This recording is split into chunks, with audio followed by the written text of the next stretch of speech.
conocido porque lo hemos leído y desde muy niños hemos oído hablar esta palabra.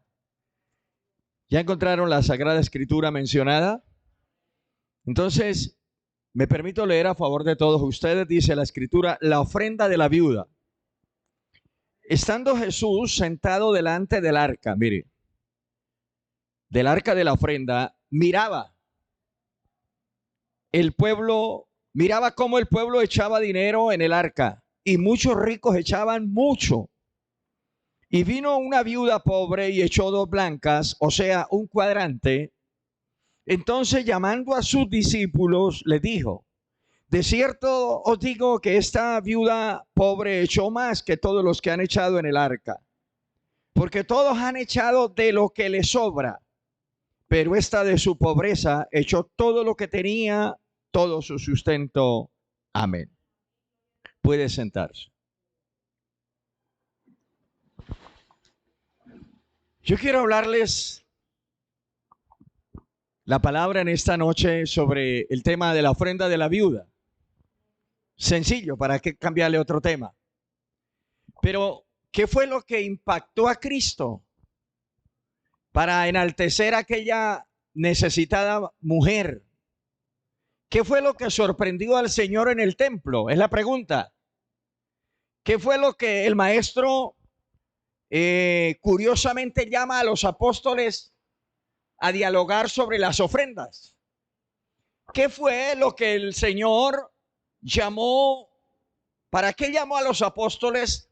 Para oír el concepto de ellos frente a la ofrenda que se daba en el templo en aquel momento.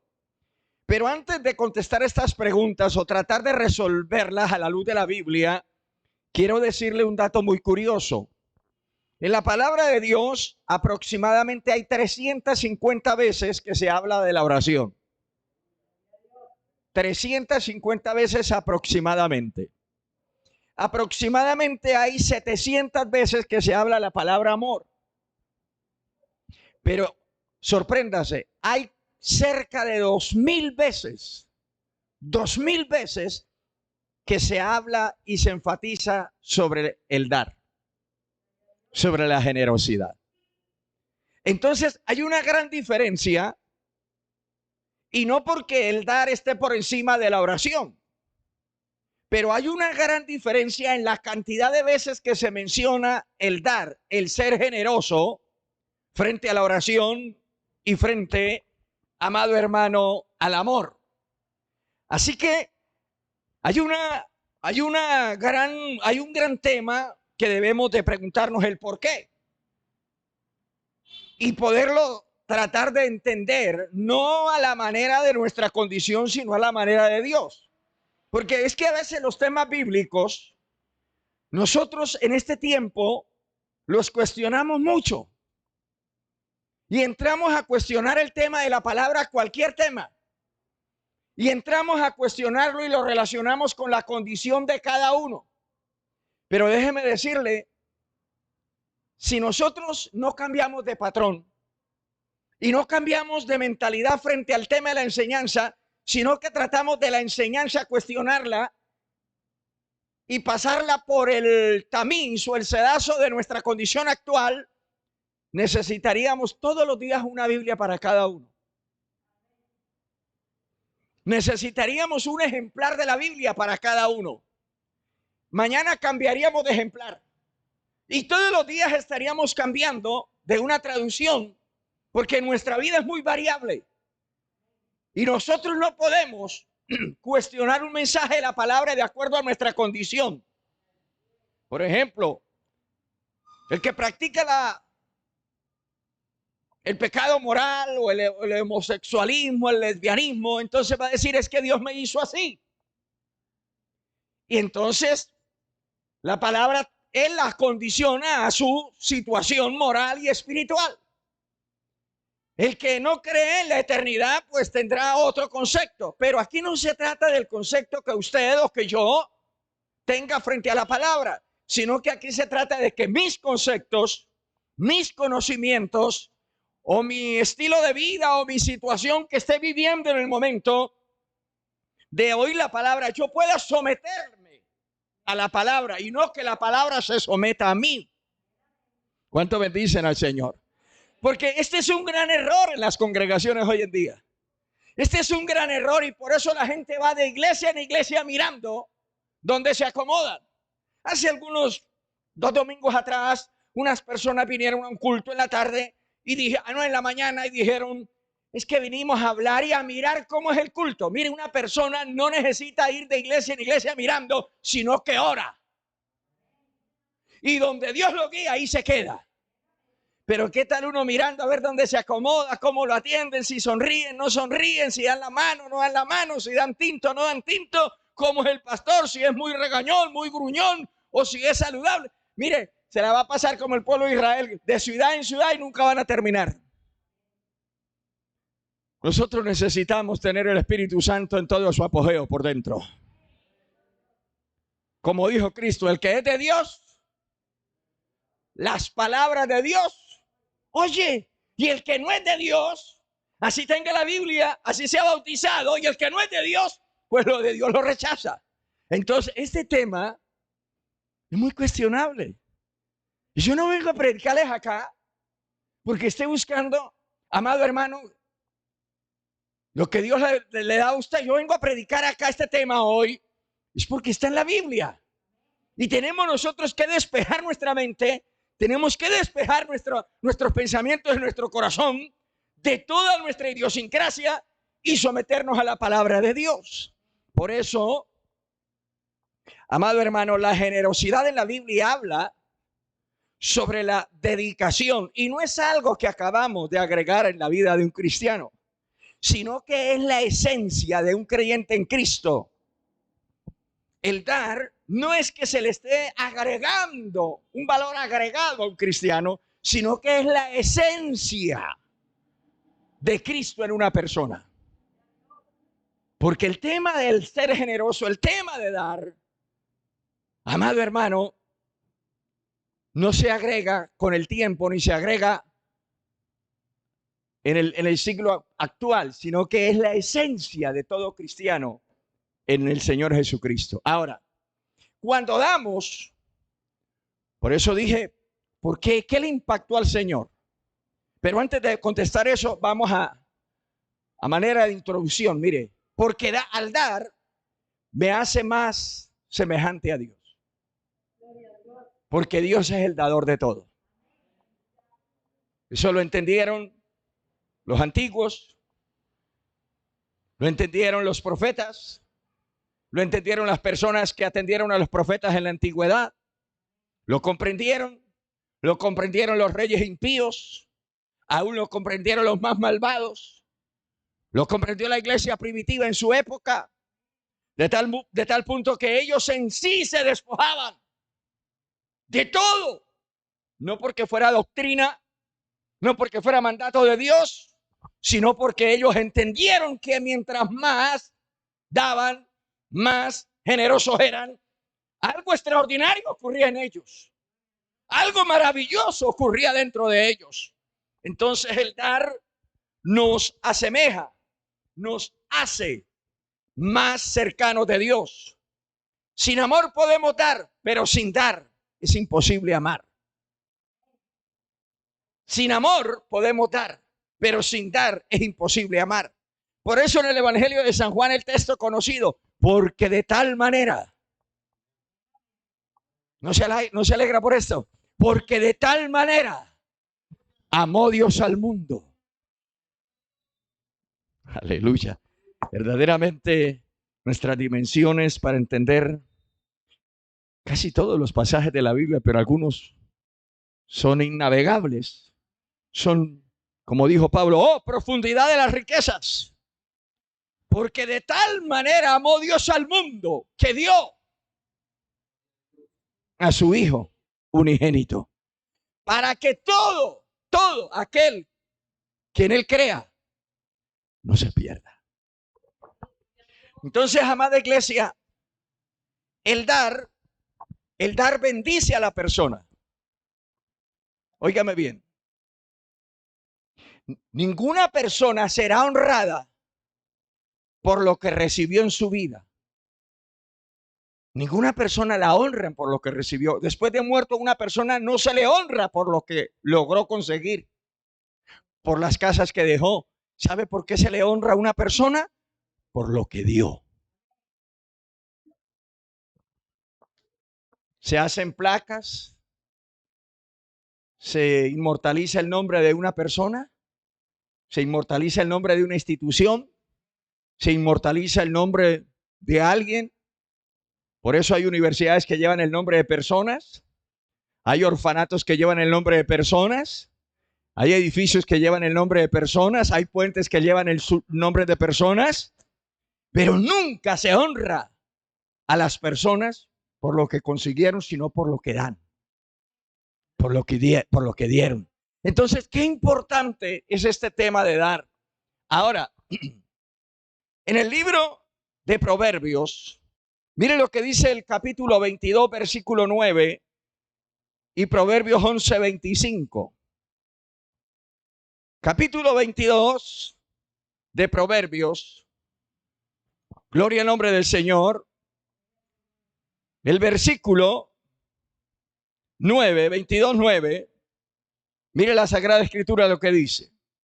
El ojo misericordioso será bendito. El ojo misericordioso será bendito. Pero dice la parte final del texto, porque Dios de su pan al indigente. Entonces, amado hermano, el tema del dar no es un tema recién sacado de la Biblia, no es un tema recién descubierto, es un tema tan añejo, tan antiguo. Amado hermano, no anticuado, sino tan antiguo como los demás temas bíblicos. Y en el libro de Proverbios, el capítulo 11, versículo 25, mire lo que nos dice el sabio Salomón. El alma generosa será prosperada, y el que saciare, él también será saciado. Esto es muy importante en la vida cristiana. Ahora, el dar hace feliz al dador. Las personas más felices, según los estudiosos, las personas más felices de esta tierra son las generosas. Usted mira a alguien que no es generoso, vive amargado, vive peleando porque se gastó mucho, que se gastó aquí, que se gastó allá. Pero cuando alguien es generoso, amado hermano, su corazón, y según los estudios, según los profesionales en psicología, los profesionales en medicina, dice que los generosos son las personas más felices que hay sobre la faz de la tierra. Usted se ha dado cuenta que los grandes billonarios, no millonarios, no, los grandes billonarios se despojan de grandes riquezas y las dan a ciertas instituciones, a ciertas organizaciones, a ciertas fundaciones, y se sienten los más de felices. Nos piden a nosotros una ayuda para un tapabocas, que trabaje. Amén. Para eso se les pagan pensiones. Pero los grandes capitalistas, los grandes hombres inversionistas, se despojan de todas su fortuna. ¿Y sabe? Viven bien. Porque es que el tema del dar no fue creado en el infierno. El tema del dar fue creado en el cielo, fue fabricado en la eternidad de Dios. Ahora sí vamos a mirar qué fue lo que impactó, amada iglesia, la vida de Cristo cuando el Señor llama a los apóstoles. Dice el verso 4, y llamando a sus discípulos les dijo, de cierto digo que esta viuda echó más que todos aquellos que han echado en el arca. Yo me imagino el rostro de los discípulos, porque yo me pongo en el lugar de ellos. Y cuando uno trata de ponerse en el lugar de otra persona, uno logra entender más el tema. Si Pedro había visto, Lucas había visto, Mateo había visto, Juan había visto, diferente a lo que Cristo está hablando. Y es que uno siempre ve diferente a la palabra de Cristo. Uno siempre ve distinto al mensaje de Dios. Y dice la Biblia que Cristo estaba sentado. y estaba sentado observando cuando la gente pasaba y echaba la ofrenda en el arca. Los apóstoles también eran observadores de la situación y siempre uso yo esta ilustración. Dice que los ricos echaban grandes cantidades. Así que el ojo de los apóstoles quizá fue impactado, como puede ser impactado nuestro ojo. Que alguien traiga una caja grande llena de dinero de cartón y la deje en el arca, cualquiera inmediatamente dice, ese señor, el de bigote, el de patillas largas, fue el que echó más. Porque Cristo lo llama a una consulta y le dice, ¿sí se da cuenta quién fue el que echó más? Y yo me imagino que hubieron 12 u 11 apreciaciones, opiniones. Me imagino que Pedro dijo, maestro, mire, ese señor que se bajó de ese carruaje tirado por 6 caballos, le tocó sacar los siervos que traía esas cajas grandísimas. Y cualquiera pudo haber opinado. Yo no sé, Judas, cuál sería la opinión de Judas. Pero supongo que Judas opinó. El Señor dejó que todos opinaran. Pero el maestro termina diciendo, ¿ustedes sí vieron esa ancianita? Dijo Judas, pues sí, pero yo no le puse cuidado porque ¿qué va a dar esa pobre? Pedro dijo, sí, la última que pasó. Y cada uno tenía un concepto. ¿Sabe una cosa? Sorpréndase. El Señor dijo, mire, los que ustedes están opinando de la cantidad que vinieron a traer al altar, al arca, esa ofrenda son las obras. Es lo que sobra. A ellos les sobraba. Pero yo analicé la viuda que ustedes no analizaron y ella fue la que más donó. Ella fue la que más entregó. Pero, ¿cuáles son los principios? ¿Qué fue lo que el Señor quiso hacer con sus discípulos para dejarnos una enseñanza? ¿Qué es lo que hoy debemos de aprender de la viuda? Porque hay viudas que quedan muy adineradas. Hay viudas que quedan demasiado solventes y consiguen cosas rápido. Pero aquella viuda dice y hace énfasis, aquella viuda era pobre. Entonces, ¿qué fue lo que lo llevó a la viuda o qué fue lo que hizo la viuda que impactó a Cristo? Vamos a mirar unos 3 o 4 puntos. Primero, la viuda entendía algo que hoy muchos, incluyéndome yo, quizás no entendemos. La viuda no dio lo que le sobraba. Nunca demos lo que nos sobra. ¿Escuchó? La viuda no dio lo que le sobraba. Nunca demos lo que nos sobra. ¿Por qué? Sencillamente, amada iglesia, la generosidad hacia Dios y hacia su obra y hacia los elementos y hacia los programas de la obra no están en dar de lo que nos sobra, sino en dar de lo que tenemos. Y Dios no nos va a pedir más de lo que tenemos. Dios no espera de nosotros más de lo que tenemos. Si hay algo que los apóstoles, los profetas primero nos enseñaron, fue a recibir de lo que le daban. Cuando llega el profeta Elías a la casa de la viuda, porque hay muchas viudas en la Biblia que marcaron historia y que llegaron al salón de la fama de los héroes de la fe, como el caso de la viuda que nos ocupamos esta noche y el caso de la viuda que atendió a Elías. Y lo más extraño es que Dios le da la orden al profeta que vaya a esa casa, la viuda de Sarepta de Sidón. No era la única viuda. Y quizás habían viudas mucho más solventes, quizás habían viudas mucho más adineradas, pero la orden venía de Dios. Y Elías era un hombre fanático en obedecer la palabra de Dios.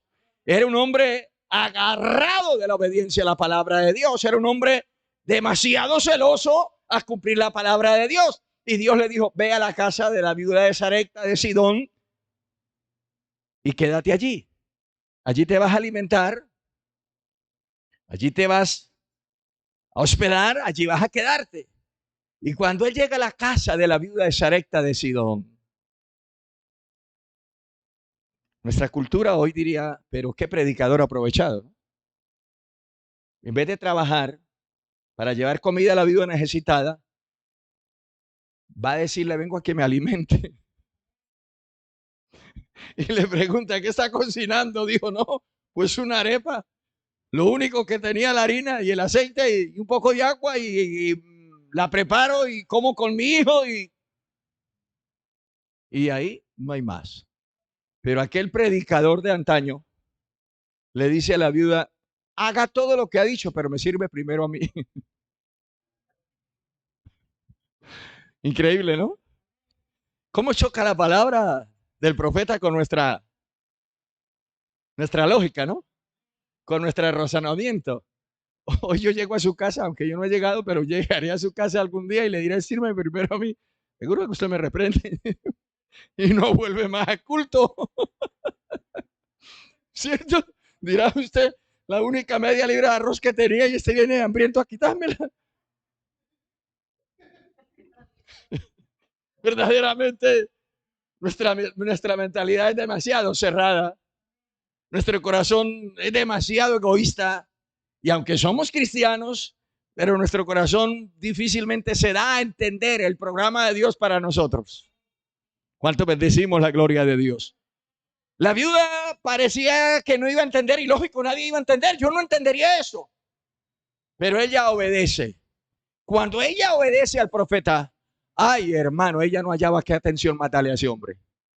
Porque ella entendió que si bien es cierto, se acabó la harina, se acabó el aceite, se acabó el agua, y le sirvió primero al profeta, comió ella y comió su hijo, dice la Biblia que nunca, nunca, bendito sea Dios, escaseó esa tinaja.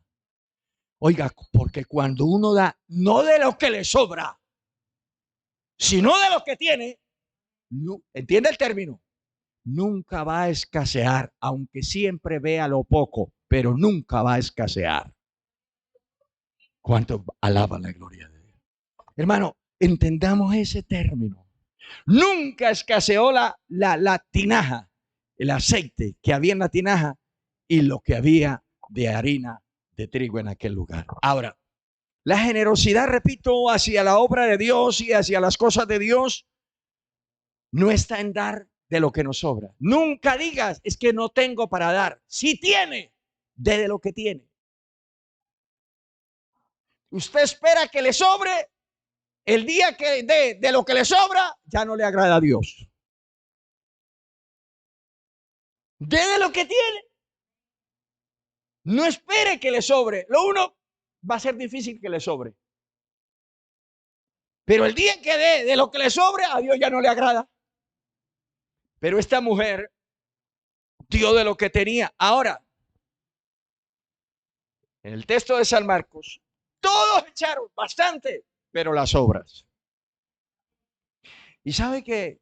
Le pudo haber agradado a Pedro, le pudo haber agradado a Judas, le pudo haber agradado a los 9 apóstoles o 10 restantes, pero a Cristo, la ofrenda era para Cristo. Y a Cristo no le agradó. Porque es que la ofrenda, aunque se usa para el sostenimiento del ministerio, en sí la ofrenda la recibe Dios. Y a Dios es a quien agradamos con lo que damos. ¿Cuánto bendicen la gloria de Dios? Ahora, esta viuda nos enseña algo más. Ella, amado hermano, no dio porque no tuviera necesidad. El mismo Señor hace énfasis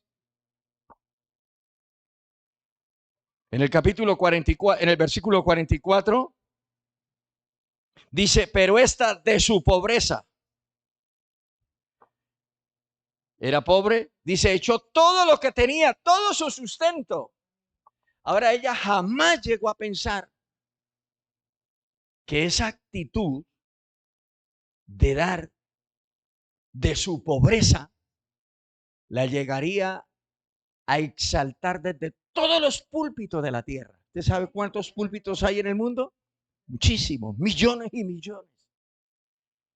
Hoy estamos nosotros. Si pasa otra generación, nosotros pasaremos a la historia y vendrá otra generación y va a predicar de ella. Va a hablar de ella. Entonces, esta mujer no dio porque no tuviera necesidad. Ella precisamente dio por su necesidad. Nuestra lógica, nuestro razonamiento nos dice, antes que le den a usted. Con todo respeto, ¿cuántos los domingos cuando se entrega la canasta esperamos ser a los afortunados? Y ojalá que ese rato no me dan una. Tranquilo, tranquilo. Ojalá nunca necesitemos. Amén, hermanos. Ojalá nunca necesitemos. Y si la llega a recibir, hágalo con mucha modestia, recíbalo con mucho cariño, con mucha modestia. Quizás tenga, porque también ocurre la otra contraparte. Alguien podrá decir, o el racionamiento suyo, el pensamiento suyo dirá, me vieron la cara muerta de hambre. Tampoco. Tampoco. No, porque los seres humanos somos así, hermano. El ser humano cuestiona todas las cosas. El ser humano usa mucho su lógica y a veces se golpea con su lógica y avergüenza a los demás con sus razonamientos, con su lógica. No, seamos humildes para un lado, pero seamos humildes para el otro. Gloria al nombre del Señor. Si nos dan, amén. Si no nos dan, amén. Entonces, esta viuda, sin salirnos del tema, ella no dio porque no tuviera necesidad. Cristo hace énfasis de su pobreza. Es que alguien hoy podrá decir, pero yo de qué, si lo que tengo es pobreza. Pues de su pobreza, de su necesidad. Ella de su pobreza dio todo. Oiga, qué tremendo acto de fe. Uno siempre guarda en un huequito por allá a la casa algo. Algunos tienen el huequito en el colchón. Otros tienen un huequito debajo del cabecero de la cama. Otros tienen por ahí un canequito bien cerrado. Bueno, no sé dónde lo tendrá usted. Lo cierto es que uno tiene una reserva. El esposo tiene su reserva, la esposa tiene su reserva, los hijos tienen su reserva. Y cada uno tenemos una reserva de acuerdo a la capacidad. Y a veces entre esposos, la esposa siempre espera que el hombre sea quien sustente todo lo económico. Y a veces la esposa teniendo, quiere decir yo tengo, pero no lo saca todavía. Porque espera hasta el último estironazo de su marido para ella poder decir, aquí tengo esto que me dio mi hija hace 3 años. Esta mujer, viuda, todo su sustento, no tenía ninguna reserva. No guardó ninguna reserva. Ahora, ¿qué ofrenda podría o qué se podría comprar con esa moneda? La Biblia hace énfasis en 2 blancas que equivalen a un cuadrante.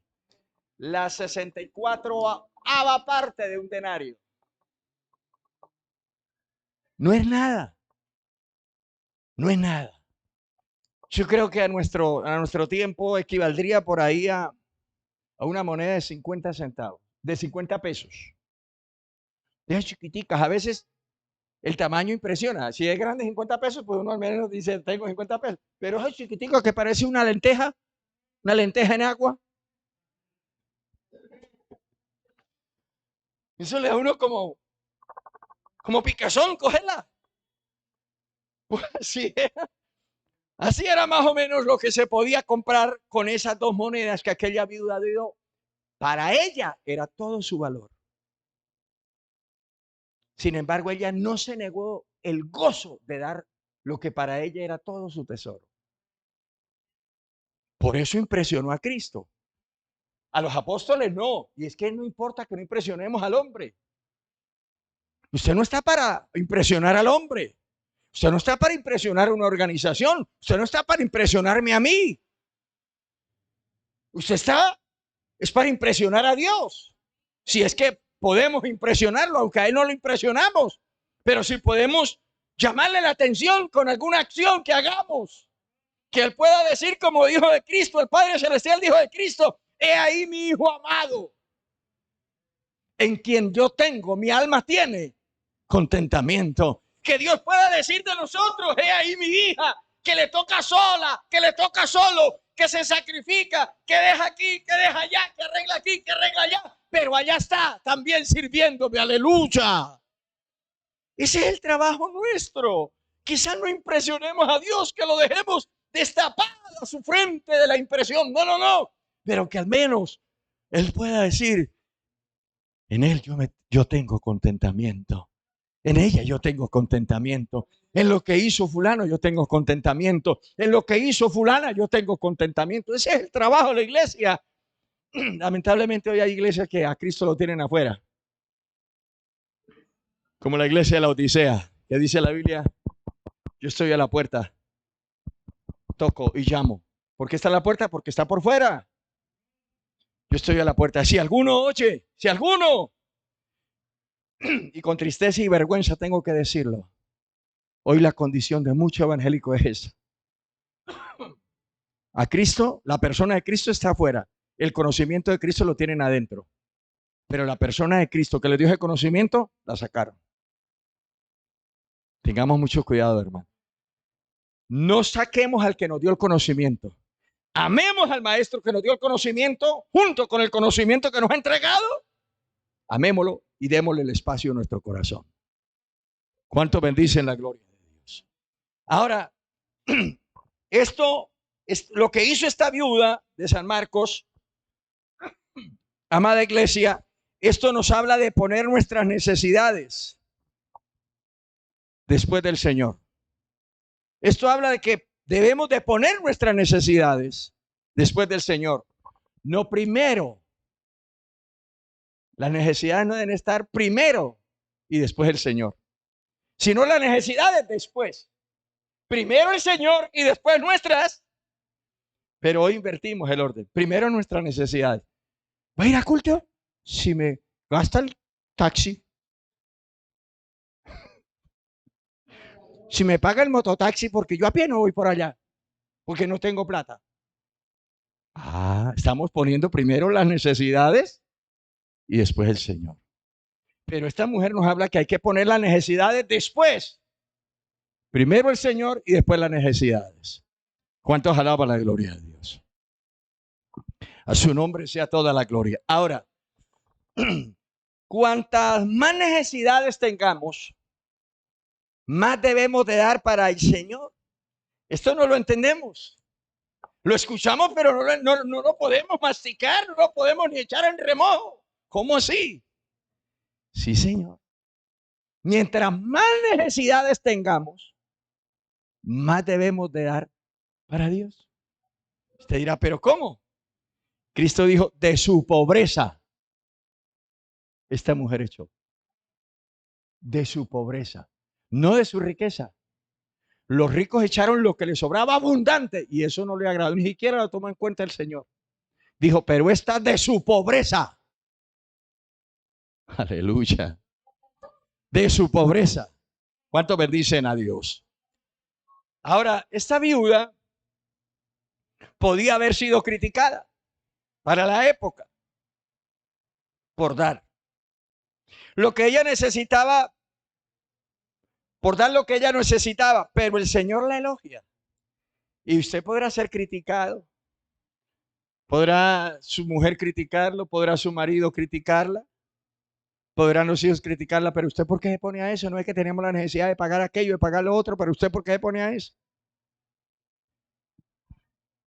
Yo he descubierto hace rato y lo estoy practicando, muchachos, amada iglesia, que cuando tengo una necesidad mayor es cuando más invierto en las cosas de Dios. Yo personalmente lo he vivido y yo no puedo obligarlo a usted a que viva mi experiencia, pero sí la puedo contar para motivarlo en la fe.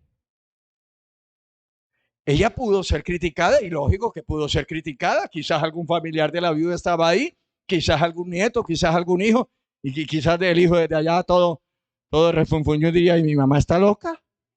Si será por un tintico. ¿Y ahora con qué vamos a tomar? Y pudo haber sido criticada. No, me imagino que los críticos nunca están dormidos. Ni allá ni acá. Ni los que están por las redes sociales. Supongo que van a criticar muchísimo. Pero qué cosas. A mí la crítica ya no me mató. Ni me va a matar.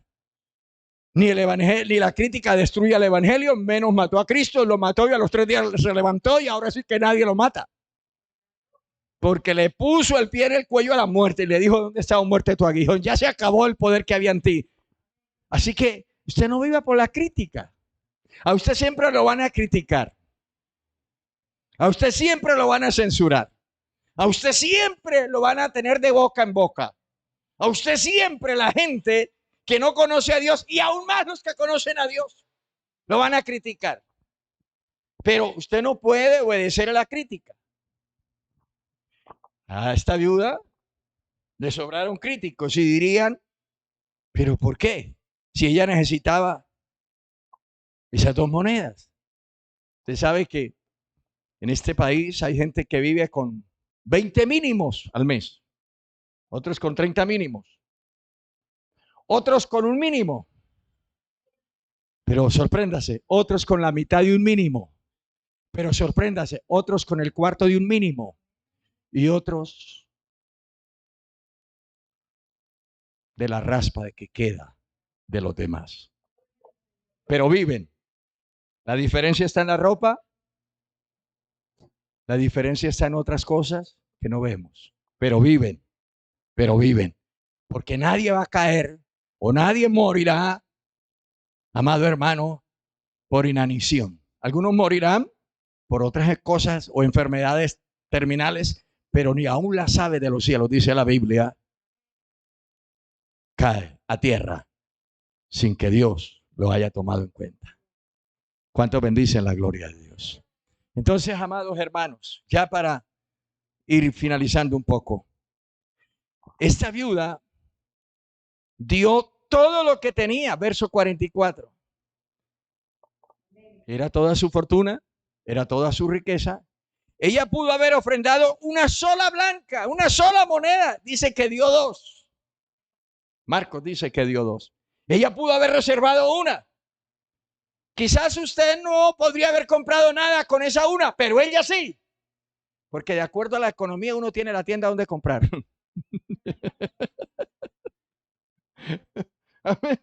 De acuerdo a lo que manejamos, uno tiene los lugares donde comprar. Donde compra el tomate, donde compra la cebolla, donde compra la racacha, donde compra la plata, el plátano, la papa, de acuerdo a la economía. El otro que tiene más va a otra parte a comprar lo mismo, pero entonces a otro lugar. La ropa, el que tiene poca economía va a cierto lugar. Y el que tiene una mayor economía va a otro lugar. Y cada uno tiene sus lugares predilectos de acuerdo a los que maneja. Pues la viuda había podido dar una ofrenda. Era voluntad de ella. Una moneda, perdón. Pero ella echó las 2. Las 2 monedas. Ella podía haberse reservado una. San Marcos dice que ella echó las 2 blancas. Sin embargo, no lo hizo. ¿Qué estaba enseñándonos ella? ¿Usted se ha preguntado eso? Y es bueno que pongamos a funcionar nuestro cerebro. El Espíritu Santo nos dará luz. ¿Qué quería ella? Ella sabía que íbamos a predicar de ella. Ella sabía que iba a quedar registrada en un libro llamado Biblia. Ella sabía que los evangelistas iban a tomar ese ejemplo que el Señor después les habló y lo irían a registrar y se iría a inmortalizar. No. ¿Sabe qué dijo ella? Si bien es cierto, yo podía haber echado una moneda para sentirme alegre, contenta de dar, de estar en el grupo de los dadores, y podía reservar una, pero yo quiero depender totalmente del Dios de mi creación. Yo quiero depender totalmente de Dios. No sé, quizás pudiera haber leído historia, quizás había podido escuchar mensajes de la antigüedad, quizás había podido leer la historia de la viuda de Sarepta de Sidón, quizás había podido leer el tema de las viudas cuando Eliseo resucita al hijo de la viuda, una cantidad de historias que hay en el Antiguo Testamento. El problema de nosotros hoy en día es que si leemos historia, no la creemos. Eso es para la antigüedad. Que hoy baje pan del cielo, me rompe el techo.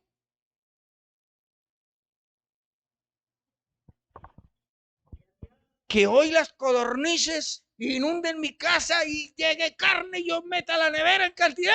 Eso nunca ocurre. A trabajar, vamos.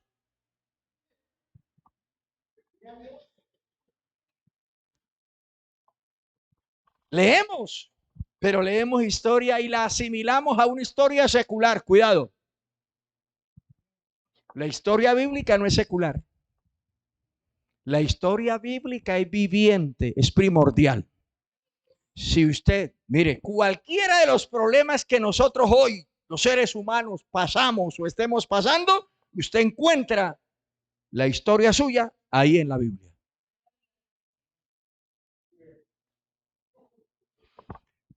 Hay historias para los solteros, hay historias para los elegantes y para los feos.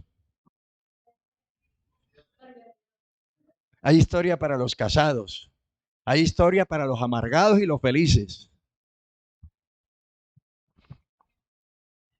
Hay historia para los ricos y para los pobres, para todos.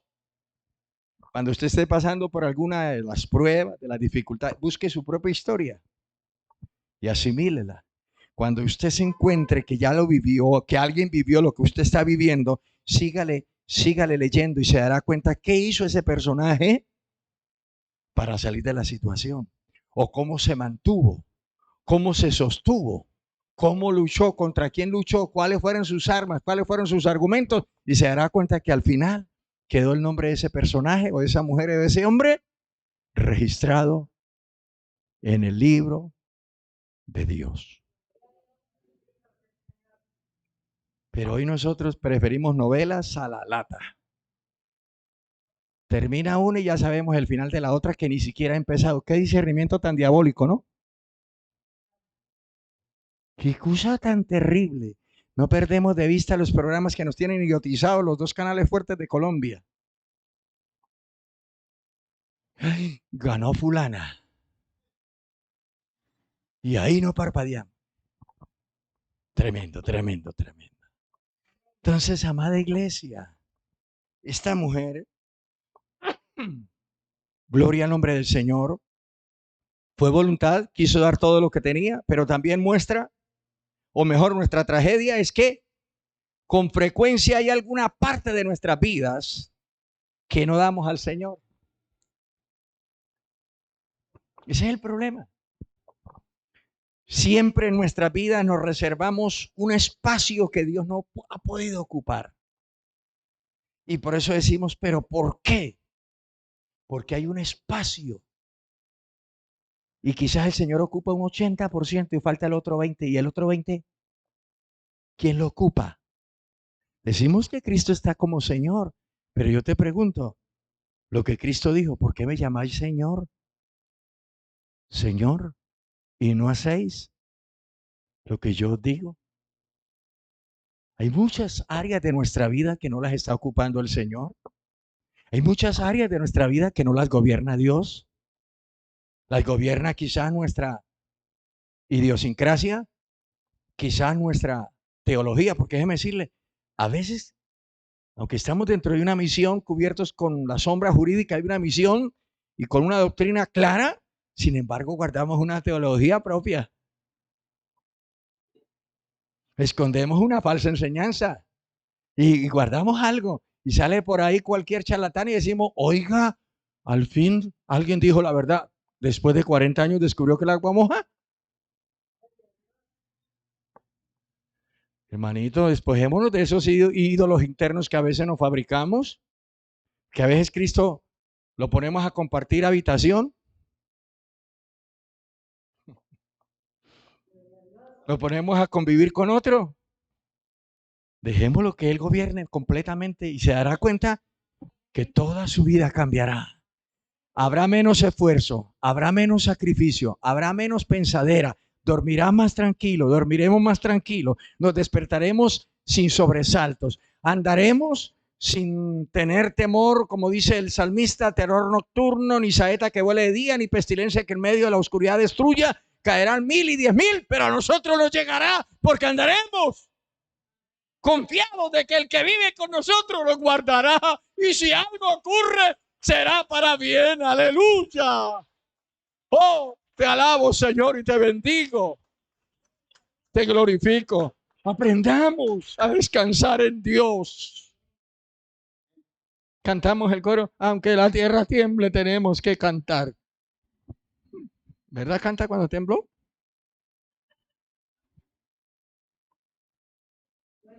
Esta señora que no le da el nombre ningún evangelista, solo la llama la viuda. Gloria al nombre del Señor. Nos da ese ejemplo tan maravilloso. Ella no se reservó nada. Usted sabe que una mujer avanzada en años y pobre, cualquier cosa es oro. Una mujer avanzada o un hombre avanzado en años, o una mujer o un hombre avanzado en años y pobre, cualquier lata vale. Por eso es que hay lugares donde recepcionan reciclaje. Porque cualquiera lleva una latica de gaseosa que usted botea, le dan 50 pesitos. Y va amontonando. Y va amontonando. Y recoge. Porque para cualquiera, usted la bota y el otro lo recoge, es oro. Mire, tuve una experiencia. Estaba en cierto lugar hace años. Cierto lugar esperando a alguien que estaba haciendo una vuelta en una entidad bancaria. Y los desechos de las casas los habían sacado porque ese día parece que pasaba el carro del aseo. Pasó un reciclador, esculcó en una bolsa, sacó varias cosas que vio buenas y se fue. Para no hacerle tan largo el cuento, pasaron 5 en el ratico que estaba allí.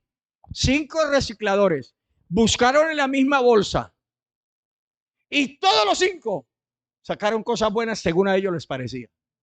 Yo dije, ¿qué enseñanza me está dando Dios? El primero sacó lo mejor que él pudo ver y lo otro dijo, ya no me sirve. Pero pasó el segundo y ¿cómo diezmaron esa bolsa yo? Al final la bolsa quedó casi sola. Amada iglesia, amada iglesia, confiemos en Dios. Confiemos en Dios. Hay muchos textos de la Biblia que los memorizamos. Hay un texto que lo memorizamos y lo decimos, maldito el varón que confía en el hombre, pero bendito el varón que confía en Jehová. Lo memorizamos y lo repicamos y hasta le sacamos candela al texto. Pero una cosa es decirlo, otra cosa es vivirlo. Iglesia, confiemos en Dios. Ahora, el confiar en Dios no significa que no hagamos nada. El confiar en Dios no significa que nos levantemos a las 10 de la mañana. El confiar en Dios no significa que estemos hasta las 4 de la mañana viendo televisión o viendo Netflix. No, tampoco. Confiar en Dios es que hay que hacer lo que hay que hacer y esperar los resultados que vengan de parte de Dios. Eso es confiar en Dios. Pero ya para terminar, esta mujer viuda, amado hermano, su presente y su futuro lo confió en Dios. Y quiero terminar diciendo, el Señor nos pide no las obras. No le dé las obras a Dios. Las obras se pueden usar y se pueden hacer muchas cosas con las obras, pero a Dios no le agrada. La Biblia lo enseña. A Dios le agrada lo que usted y yo damos de nuestra misma necesidad. Que Dios, es mi deseo y es mi oración, que Dios te ayude y me ayude a mí cada día a entenderlo. No esperes tener para dar. Dé aunque no tengas. Y verás a Dios obrar. y verás a Dios trabajar en favor tuyo. Que Dios te bendiga. Colócate de pie.